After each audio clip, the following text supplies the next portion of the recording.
Hello YouTube! In this video I want to go over some tips that I've picked up from watching Ian77 play. I've spent hundreds of hours watching his HogEQ videos that he posts on YouTube. I'll link them in the description. But some of these things have really helped me when pushing up, and I want to share a few of them with you.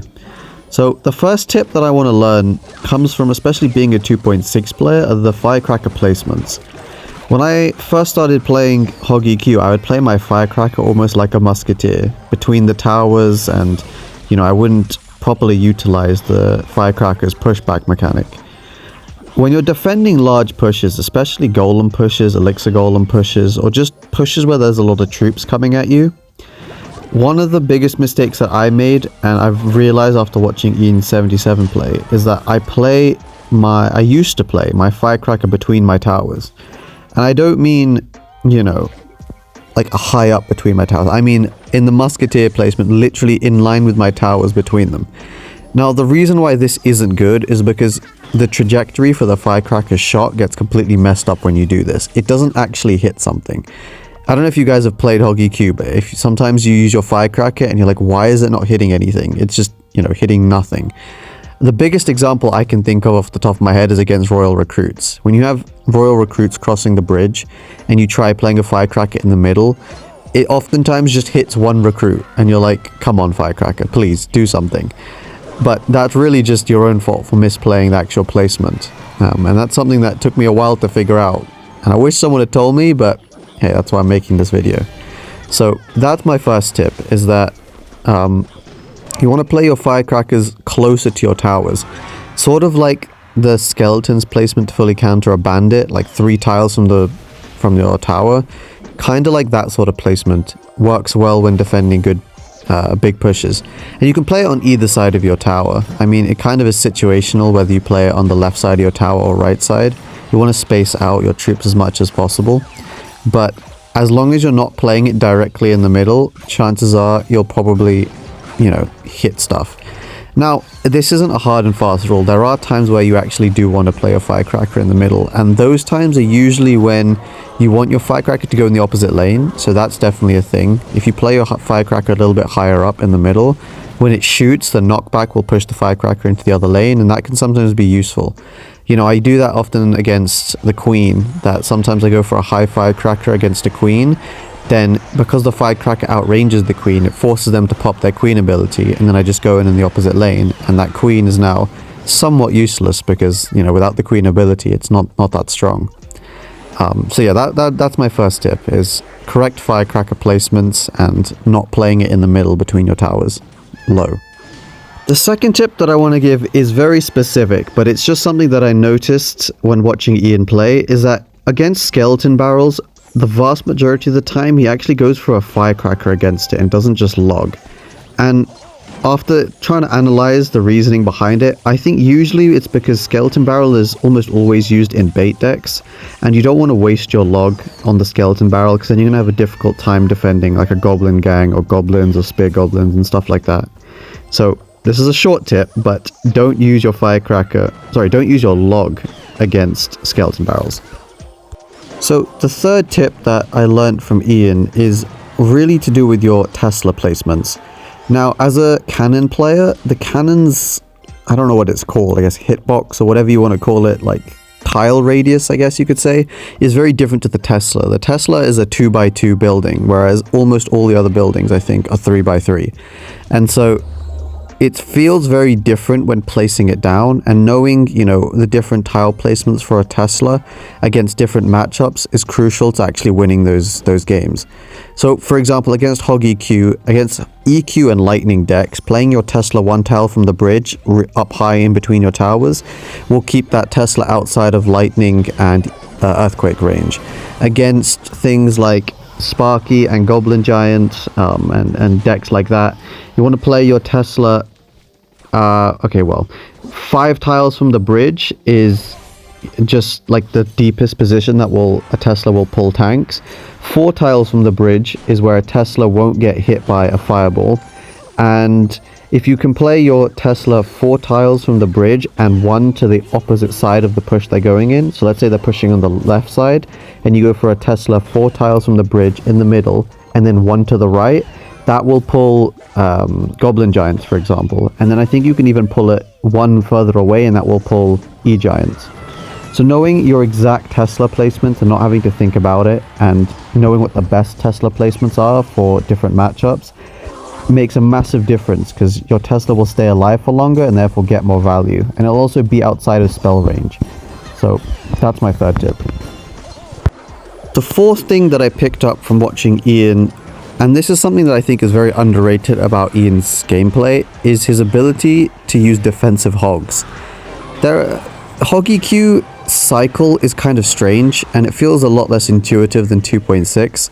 A lot of the things that you cycle are kind of trying to get back to another card as opposed to them actually having a purpose. And one of the things that I see Ian do the most is cycling, against bowler decks, for example, is he uses this, cool technique of using a defensive Hog Rider to bait out like a first shot. He'll do it against firecrackers, he'll do it against, a bunch of different stuff, so that the shot of whatever, usually it's a range troop, whatever range troop he's playing against, that range troop will then miss, and it'll sort of delay. It's a very strong defensive technique going for defensive Hog Riders. And it's not like the opponent can just ignore it. That defensive Hog Rider will also force out a response and therefore elixir from your opponent. So it's one of the most underrated things that I've never heard someone mention when watching Ian play, but it's something that he does quite a lot. And I think that's something that he's definitely got from his experience of playing the deck for so long, is that he knows that the cycle when you play Hog EQ can sometimes get a little bit strange and you don't really have the right cards in hand. And instead of just wasting elixir cycling cards that you don't need, he makes the most of his cycle that he has. So, he'll go for these unorthodox Hog Riders and really squeeze the most value out of his cards as possible. So the fifth tip that I want to talk about that I've picked up from watching Ian play is the way in which he cycles his Earthquake. He doesn't play his Earthquake like it's a fireball, nor should he, right? An Earthquake is one less elixir, and that means you can be a lot more aggressive with how you cycle it. Against matchups like Sparky, for example, you'll often see Ian play his Earthquake onto a Sparky, or even onto nothing. Because in those kinds of matchups where you're struggling to get damage, instead of trying to force the issue by spending 4 elixir on a Hog Rider and then they just go, Bowler Knight, for example, and then get a massive counter push, or trying to get some crazy Firecracker damage, which is so risky because if your Firecracker dies, then you're kind of screwed. You see Ian often just opt for that safer option, and definitely the right option, of just cycling a naked Earthquake onto a tower. He's successfully probably defended a push, and then the way in which he gets his damage, he's like, I'm just going to get the guaranteed damage of an Earthquake.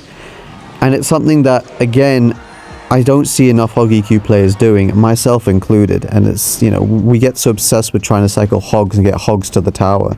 But you actually have 3 different ways of winning with Hog EQ, right? You have your Hog Rider, then you have your Firecracker chip damage, and then even after that, you have your spells. So if the first 2 aren't working, then you need to make sure you can utilize that third option of just spell cycling. The 6th tip that I want to share is to do with matchups where your opponent is playing Fireball and Arrows. For a lot of newer Hog EQ players, they kind of just assume that it's GG's, right? As soon as I play my Firecracker, they're going to Arrows it, I can't defend, GG's next game, close my phone. That's not the case, right? One of the strengths of Hog EQ is its ability to cycle. And so one thing you'll notice when you watch Ian play is, how is it that he's capable of beating these matchups? Well, he cycles his Firecracker early every single time.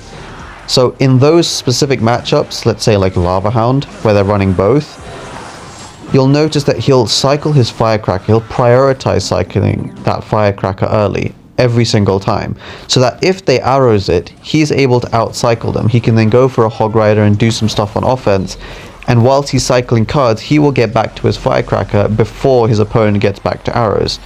If his opponent then decides, oh, he's got Firecracker down, let's aggressively cycle some cards to then get back to my Arrows, well, their cycle is slower, they can't keep up. So in that time, they're wasting elixir, spending, useless elixir on cards, and that will give you then the elixir advantage, and you can just go and punish them.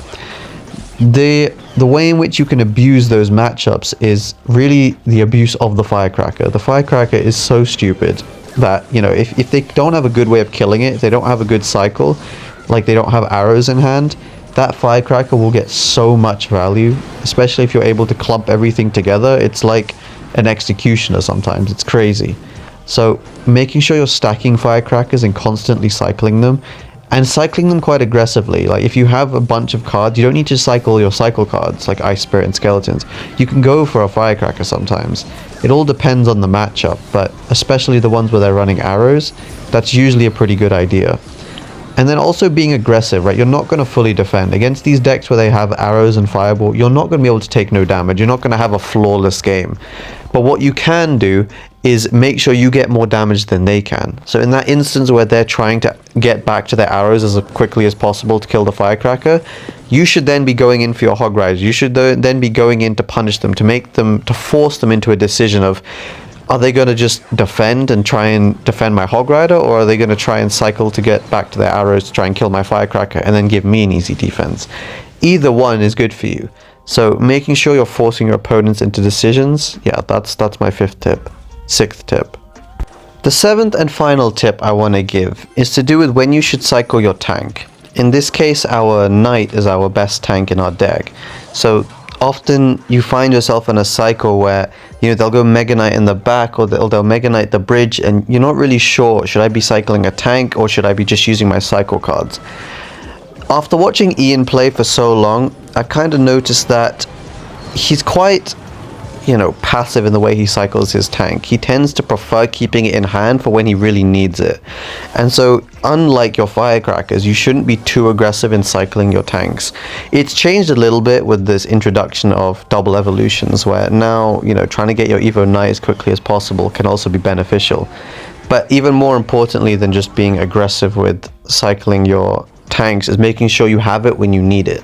So against Mega Knight decks, if they have a Prince charging down the left lane, you don't need to waste a Knight to defend it, because then when they go for a Mega Knight in the opposite lane, you're going to have to use cycle cards, and cycle cards are very vulnerable to spells. They can easily just prediction arrows, or they could zap your skeletons, and then you have no easy way of defending that Mega Knight.